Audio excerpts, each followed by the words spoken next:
The Stractoid Syndicate was renowned across the galaxy for its unparalleled ability to assess and catalogue lifeforms. It was, as they often declared, a beacon of interstellar enlightenment, though to the other species of the cosmos it was more akin to a nosy HOA armed with advanced technology and a crippling addiction to bureaucracy. No one represented this ethos better than High Surveyor Glork Numplix, a veteran of 1,000 surveys and 10,000 complaints filed about improperly maintained atmospheric ventilation systems on planets nobody cared about. Accompanying Glork was his hapless junior assistant Twelk, whose main skills included being overly cautious, losing the Galactic Assessment Form 33B revised, and hyperventilating at the slightest sign of danger. Together, they formed what could generously be described as an assessment team, though Glork preferred dynamic duo of ecological enlightenment. Their mission: catalogue a planet so obscure that the Syndicate had only just realized it existed. Earth, or as their files had labeled it, designation 738 ZXT Alpha Failure. It was an unassuming little rock, filled with creatures whose evolutionary strategies seemed less like biology and more like bad dares. Perfect fodder for a routine survey. The landing was uneventful, save for the minor hiccup when Twelk accidentally initiated supernova cleanse mode instead of landing protocols. Glork dismissed the mistake with a condescending wave of his tentacle and a muttered rookie error, while Twelk hyperventilated into a paper bag. They touched down in a region known to locals as Australia, based on a brief scan of human networks. This place was allegedly Earth's wildlife capital, which, in the bureaucratic parlance of the Syndicate, meant a statistically improbable death trap. This was not immediately obvious to Glork, who saw nothing but a serene coastline, sprawling, outback, and some small hopping mammals with oversized feet. "This doesn't look so bad," Glork declared, raising his inspection visor. "Primitive vegetation, predictable atmosphere, and creatures clearly optimized for cuteness. I anticipate a level 2 hazard rating at most." Twilke, gripping his galactic field notary device like it was a lifeline, whispered, "The briefing files said this place has venomous creatures in its oceans, skies, and soil. Shouldn't we, proceed with caution?" Glork scoffed. "The Syndicate didn't make me High Surveyor by being cautious. Now stop trembling and fetch the translator module. I see a local life form approaching." The local life form in question was a sunburned human clad in shorts and a wide-brimmed hat. She introduced herself as Dr. Petra Kalinsky, an ecologist who specialized in not dying despite living in the most lethal environment imaginable.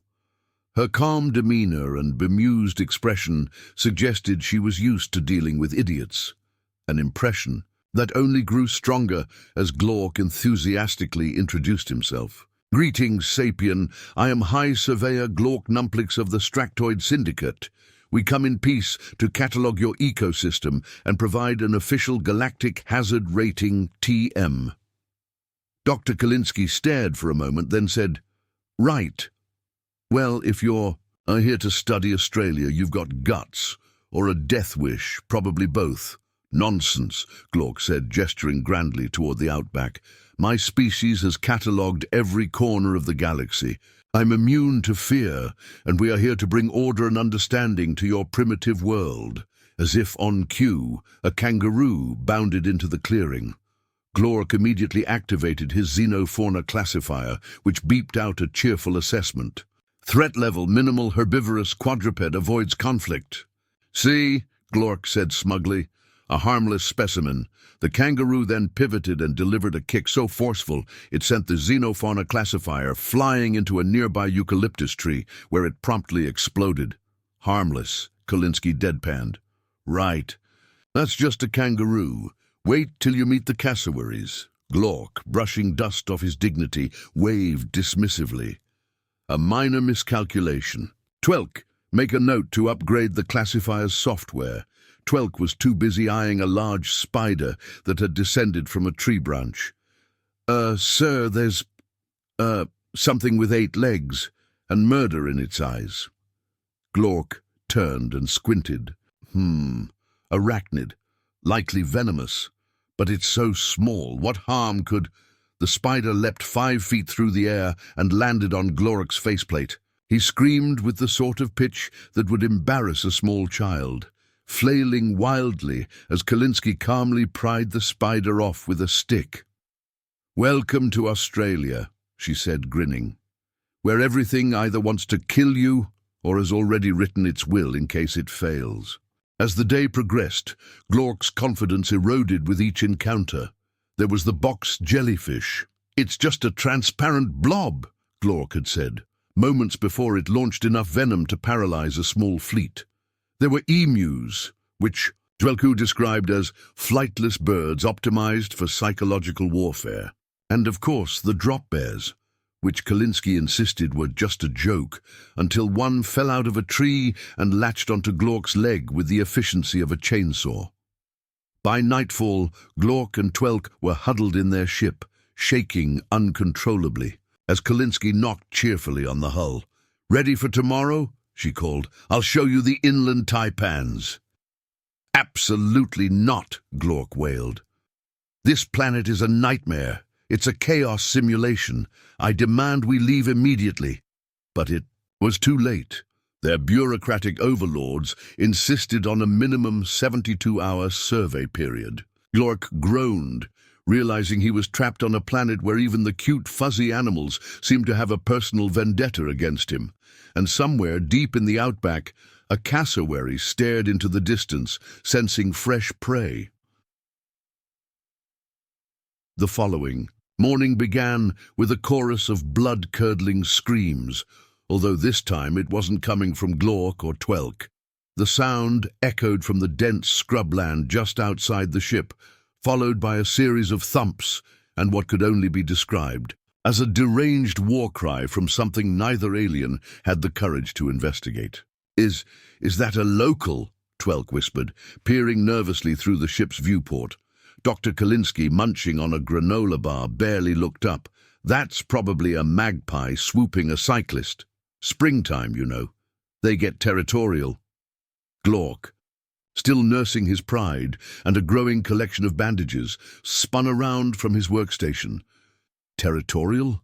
A bird is conducting aerial assaults on your species, and you tolerate it?" Kalinsky shrugged. "You learn to live with it. Wear a hat. Or, avoid eye contact." This casual dismissal of airborne aggression only deepened the aliens' mounting dread. But the mission wasn't over, and bureaucratic protocol was clear. They had to continue cataloging until their mandated time frame was complete. Glork, despite his growing unease, donned his surveyor's crest with a grim determination. "We are professionals," he declared, more to himself than anyone else. "We've survived the methane storms of Zillion Prime. We catalogued the predatory sand dunes of Desos 4. A few unruly animals cannot deter the Stractoid Syndicate." Twelk offered a weak smile and clutched the Galactic field notary device like a security blanket. Kalinsky just grinned. "Suit yourself," she said, leading them out into the bush. The first encounter of the day came in the form of a snake, though snake felt inadequate as a descriptor. The creature was an inland taipan, a serpent so venomous that even thinking about it could probably cause cardiac arrest. Twelk spotted it first, its sleek, muscular body coiled on a sun-warmed rock. "Threat level extremely high," Twelk hissed, consulting the emergency hazard matrix on his device. "Glork, this thing's venom can kill 100 humans in a single bite." "Preposterous," Glork scoffed, though he kept a cautious distance. He aimed his scanning device at the creature, which emitted a cheerful beep before promptly overheating and shutting down. "Faulty equipment," he muttered. Kalinsky leaned casually against a tree, sipping from a water bottle. "Relax," she said. "They're not aggressive unless provoked." As if on cue, the taipan turned its head and locked eyes with Glork. His 3 hearts skipped a beat in unison. Is that provoked?" he stammered. "Nah," Kalinsky said. "It's just curious. You're probably fine unless you sneeze wrong." "Noted," Glork replied, freezing in place like a poorly programmed statue. Twelk, meanwhile, was already attempting to dig a shallow grave with his bear. And they escaped the encounter unscathed, though Glork was visibly shaken. Twelk, pale and trembling, began muttering prayers to whatever gods the Stractoid Syndicate recognized, but the day's horrors were far from over. Their next stop was a region Kalinsky cheerfully described as a nice billabong full of wildlife. The term wildlife turned out to be an understatement. The trio arrived at a waterhole teeming with crocodiles, each one lazing in the sun with the casual air of apex predators who knew they had no competition. "Oh, look," Kalinsky said, pointing. "That big one's probably a saltwater crocodile. Top of the food chain." "Top of the food chain," Glork repeated, his voice climbing an octave. "That thing is longer than my landing craft." The crocodile opened one lazy eye, its reptilian gaze sending a shiver down Twelk's spine. He whimpered, "Can't we catalogue something smaller, like, I don't know, moss?" Kalinsky chuckled. "Where's the fun in that?" Glork, ever the professional, activated his portable hover drone to get a closer scan of the creature. The drone approached the crocodile cautiously, its sensors humming. Then, without warning, the crocodile lunged with terrifying speed, clamping its jaws around the drone and dragging it underwater in a violent splash. "That was a prototype," Glork shouted. Watching helplessly as the water settled, Kalinsky smirked. "Guess it didn't pass the survival test." The final straw came later that afternoon, when they encountered what Kalinsky referred to as a small, manageable spider. It was anything but. The creature was a huntsman spider, and it was the size of Glork's head. It scuttled out from beneath, their vehicle with the confident swagger of something that had already picked out its next meal. Twelk screamed. Glork screamed louder. Kalinsky, unimpressed, leaned down and nudged the spider with a stick until it reluctantly skittered away. "No," she said, straightening up. "You lot might want to work on your composure. This is just everyday stuff. Wait until you see the funnel webs." Glork collapsed onto a nearby rock, his tentacles trembling. "This planet is not a habitat. It's an execution chamber masquerading as an ecosystem. I am filing a formal complaint with the Syndicate's Board of Surveyor Ethics." "You do that," Kalinsky said, grinning. "But you're stuck here for another day and a half, so you'd better pace yourself." Back at the ship that evening, Glork and Twelk huddled together in the main cabin, reviewing their notes through gritted teeth. Every entry was a litany of horrors, venomous, aggressive, deadly, overly large. Twelk's handwriting had devolved into frantic scribbles. "This planet defies logic," Glork muttered. "It's as though the evolutionary process was hijacked by a sadistic game show host." Twelk nodded. Do you think the locals are immune to the insanity? Or are they just pretending to cope?" At that moment, Kalinsky knocked on the ship's exterior. "Hey!" she called. "Got a fresh brew of coffee if you want some. Also, there's a possum fight happening in the tree outside. Real entertainment. Value." Glork buried his face in his tentacles. "They're not pretending," he said. "They're deranged." And so, with one full day left in their mission, Glork and Twelk faced an unsettling reality. If the wildlife didn't kill them, the humans just might. The third day began with an uneasy silence aboard the survey ship. Glork and Twelk sat across from each other, sharing a breakfast of nutrient paste that neither seemed to have the energy to chew. The cumulative horrors of the past 2 days hung in the air like a toxic fog. Glork's tentacles twitched nervously, and Twelk had resorted to clutching a stuffed replica of their homeworld's mascot, a cuddly, entirely harmless jellyfish-like creature known as a floop. "Today will be different," Glork declared, his voice unconvincing even to himself. We'll focus on less hazardous specimens, flora perhaps, or something immobile. Rocks are nice.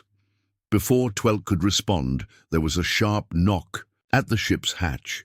Dr. Kalinsky's voice rang out, far too chipper for their liking. "Good morning, you two.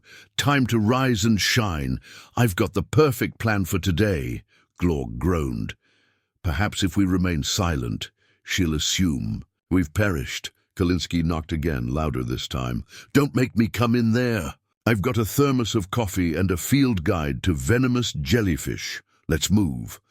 Reluctantly, the aliens shuffled to the hatch and opened it. Kalinsky stood there, grinning as usual, holding a steaming thermos in one hand and a well-worn book titled "Australia, Where the Animals Hate You" in the other. "Ready for another adventure?" she asked, completely unfazed by the dark circles under Twelk's eyes or the defeated slump of Glork's shoulders. "We were thinking," Glork began, attempting to sound authoritative, "that today we might survey something less murderous. A plant, perhaps, or a pebble." Kalinsky raised an eyebrow. "A pebble, that's what you came to Earth for?" "Well," Twelk stammered, "it's just that everything else seems to want to, kill us." Kalinsky laughed, the sound as sharp as a kookaburra's call. "You'll be fine. Today's itinerary is mild. Trust me." Glork's tentacles twitched skeptically. "Your definition of mild has proven dubious at best." Ignoring his comment, Kalinsky turned and began walking. "Come on, we're heading to the coast. You'll love it." The trek to the coastline was deceptively serene. The sun shone brightly, the air carried a salty tang, and the scenery was breathtaking. For a brief moment, Glork and Twelk allowed themselves to hope that perhaps this day would be less traumatic. That hope evaporated the moment they reached the beach.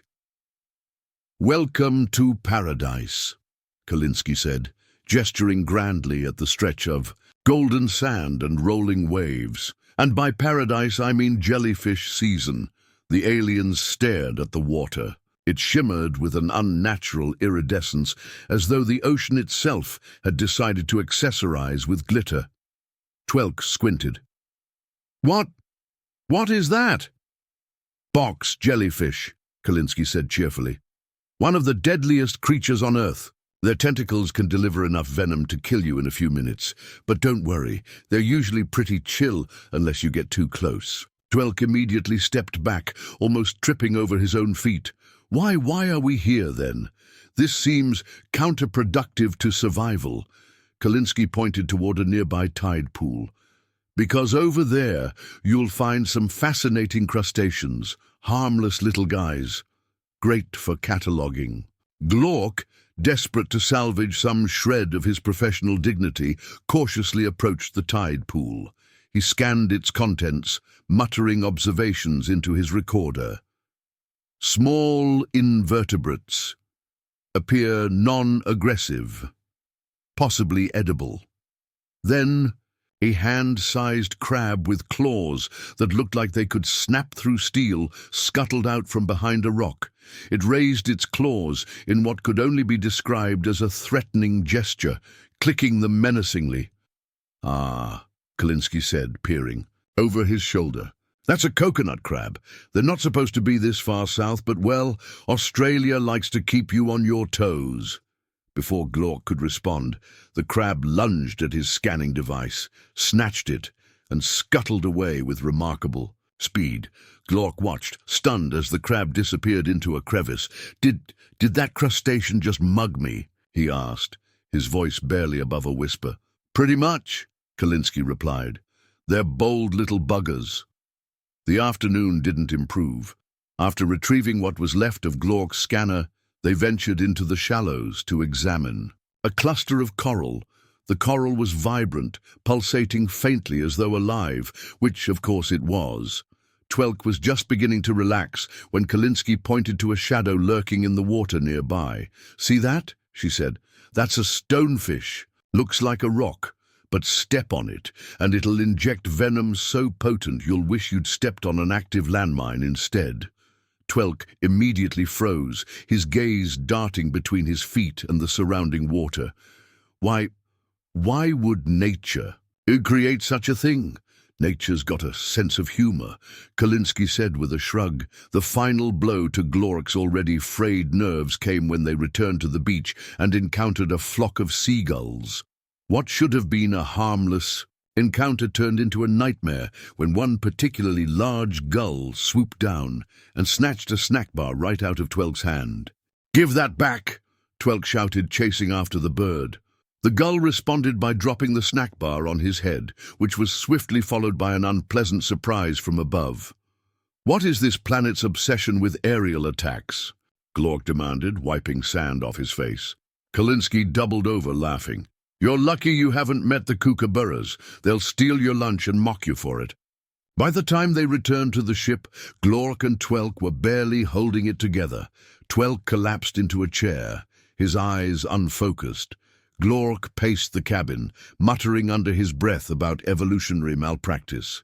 Kalinsky, unfazed as always, leaned against the doorframe. "You know," she said, "you two aren't half bad for intergalactic bureaucrats. I mean, you're still alive, which is more than I expected." "That is hardly reassuring," Glork snapped. Kalinsky smirked. "Cheer up. Tomorrow's your last day. We'll make it a good one." Glork and Twelk exchanged a look of pure dread.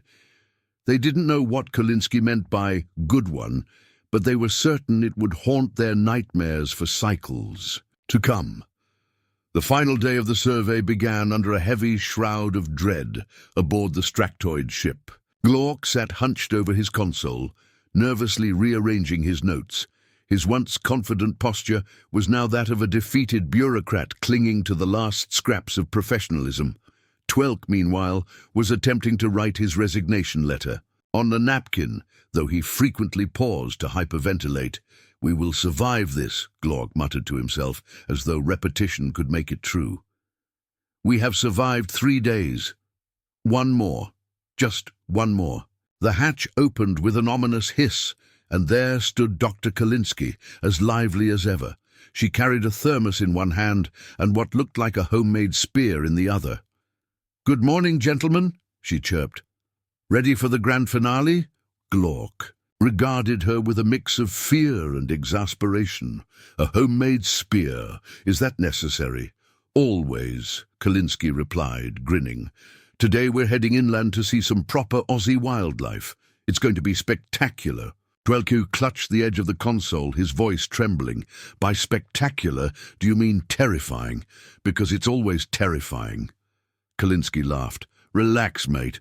I'm taking you somewhere special. Just wait until you see the cassowaries." Glork froze. "Cassowaries? I read about those in the Galactic database. They're listed as a flightless bird with a combat rating higher than a Class 4 battle drone." "Yeah, that sounds about right," Kalinsky said. "They're magnificent creatures, though.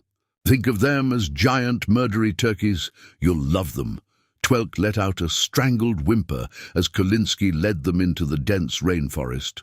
The path was narrow, the air thick with humidity, and the sounds of unseen creatures echoed all around them. Every rustle in the undergrowth made Twelk flinch, and even Glork's usually steady tentacles twitched nervously. As they trekked deeper into the jungle, Kalinsky began pointing out various creatures. "See that spider web? That's from a golden orb weaver. Beautiful, isn't it? Their silk is one of the strongest natural materials on Earth." "Beautiful is not the word I'd use," Glork said, eyeing the web as though it might leap out and attack him. "And over there," Kalinsky continued, "is a nest of green ants. Careful not to step on one. Their bite stings like hell." Twelk yelped and leapt several feet to the side, narrowly avoiding a cluster of ants marching purposefully across the ground. "Why does everything here want to inflict pain?" he wailed. Kalinsky chuckled. "It builds character." They finally reached a clearing, and Kalinsky gestured grandly. "Here we are, cassowary territory. If we're lucky, we'll spot one." "Define lucky," Glork muttered, scanning the area with his xenofauna detector. The device beeped faintly, picking up traces of large life forms nearby. This is madness. These creatures are notoriously aggressive. They're just misunderstood, Kalinsky said. As long as you don't spook them, they're fine. Before Glork could respond, there was a loud rustling in the bushes. All three turned to see a cassowary emerge, its glossy black feathers shimmering in the dappled sunlight. Its helmet-like crest gleamed, and its piercing eyes locked onto the group. Twelk immediately panicked. "It's looking at us. Why is it?" "Looking at us? Don't run," Kalinsky said calmly. "They chase things that run." The cassowary took a slow step forward, its powerful legs sinking into the soft earth. Then another step, and another. "It's approaching!" Glork hissed. "Why is it approaching?" Kalinsky held up her hand. "Stay calm. Just stay still." But calm was no longer an option. Twelk, overcome with terror, let out a high-pitched squeal and bolted in the opposite direction. The cassowary's head snapped toward him, and in an instant it was in pursuit, its massive legs pounding the ground like drumbeats of doom. "Twelk, you fool!" Glork shouted, chasing after him. Kalinsky followed, yelling, "Don't zigzag! They're faster than you!" The jungle became a blur of chaos. Twelk screamed as he darted between trees, the cassowary closing the gap with alarming speed. Glork, panting and stumbling, tried to keep up, his tentacles flailing uselessly. Kalinsky, remarkably unfazed, jogged after them with her spear at the ready. Twelk reached a narrow stream and attempted to leap across it, only to miscalculate and land face first in the mud on the other side. The cassowary slowed to a halt. Towering over him like an avian god of vengeance, it let out a low, guttural growl. I surrender," Twelk stammered, covering his head with his arms. "Please don't disembowel me." Before the cassowary could decide his fate, Kalinsky appeared, brandishing her spear. "Oi, back off, mate!" she shouted. The cassowary turned to her, sizing her up, before letting out an indignant squawk and strutting away into the underbrush. Glork stumbled onto the scene moments later, wheezing. Is it gone?" "Yeah," Kalinsky said, helping Twelk to his feet. "That one was just giving a warning. If it really wanted you, you'd know." Twelk's entire body shook as he clung to Glork. "This planet is an abomination. We need to leave, now." Glork nodded, his resolve shattered. "Agreed. We've catalogued enough. This mission is over." Back at the ship, the two aliens began preparing their final report. Their assessment was scathing, filled with terms like biological insanity, evolutionary malpractice, and unfit for galactic integration under any circumstances. They classified Earth as a Level 10 hazard zone, recommending immediate quarantine to prevent any of its fauna from escaping into the galaxy. As they prepared for liftoff, Kalinsky appeared at the hatch one last time. "Leaving already?" she asked with a smirk. "Immediately," Glork said. "Your planet is a death trap." Kalinsky laughed. "Yeah, it's a bit rough, but we like it that way." "Your resilience is unsettling," Glork admitted, "but you have my respect. You are, without a doubt, the most dangerously adapted species we've ever encountered." Kalinsky gave them a mock salute. "Thanks. Come back any time." The hatch closed, and the ship ascended into the atmosphere. As they reached orbit, Glork slumped into his chair, exhausted but relieved. "Twelk," he said, "remind me to refuse any future assignments involving planets with quirks." "Already noted," Twelk replied, clutching his flute plushie like a lifeline. And as they blasted into the safety of space, Glork made one final note in the official report. "Earth classification updated to Nope. Recommend no further. Contact. Ever." Meanwhile, back on the ground, Kalinsky watched the ship disappear into the sky. She took a sip from her thermos and grinned. "Amateurs."